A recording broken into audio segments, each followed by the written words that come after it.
ദുബായിലെ ജീവിതത്തിൽ ഏറ്റവും കൂടുതൽ പേടിച്ച ഒരു ദിവസം വീർത്ത രൂപമാറിയ കൈയുടെ ഈ ഒരു സ്റ്റാറ്റസ് ഇട്ടപ്പോൾ ലേബറായോ ഇതാരുടെ കൈയാ എന്തു പറ്റിയെന്നുള്ള ചോദ്യം കൊണ്ട് എൻ്റെ ഇൻസ്റ്റഗ്രാം മുഴുവൻ നിറയുണ്ടായി. ബേബി വരുന്നതിന് എത്രയോ മാസങ്ങൾക്ക് മുമ്പേ യു ആർ ഇൻ ലേബർ എന്നുള്ള ഡോക്ടറിന്റെ വാക്കുകളും അന്ന് മാത്രം കാണേണ്ടിയിരുന്ന റീ ഹോൾ സെക്ഷനൊക്കെ നേരത്തെ കാണേണ്ടി വരുമ്പോഴുള്ള ആ ഒരവസ്ഥ നിങ്ങൾക്ക് ഊഹിക്കാവുന്നതല്ലേ ഉള്ളൂ.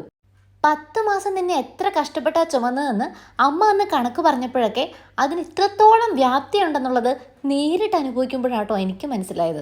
എല്ലാ മാസവും വരാറുള്ള സ്പോട്ടിംഗ് കോംപ്ലിക്കേഷൻ എനിക്ക് മാത്രമാണോ എന്ന് അറിയാൻ വേണ്ടിയിട്ടാണ് ഞാൻ കഴിഞ്ഞ ദിവസം വീഡിയോ ഇട്ടത്. വീഡിയോയ്ക്ക് റെസ്പോൺസായിട്ട് ഇൻസ്റ്റഗ്രാമിൽ മെസ്സേജ് കണ്ടപ്പോഴാണ് ഇതുപോലെയുള്ളവർ കുറേ പേരുണ്ടെന്ന് എനിക്ക് മനസ്സിലായത്. സ്പോട്ടിങ് വരുമ്പോൾ സ്റ്റീറോയിഡ് ഇഞ്ചക്ഷനും മെഡിക്കേഷനും എടുക്കുന്നതാണ് എല്ലാ മാസവും പതിവ്.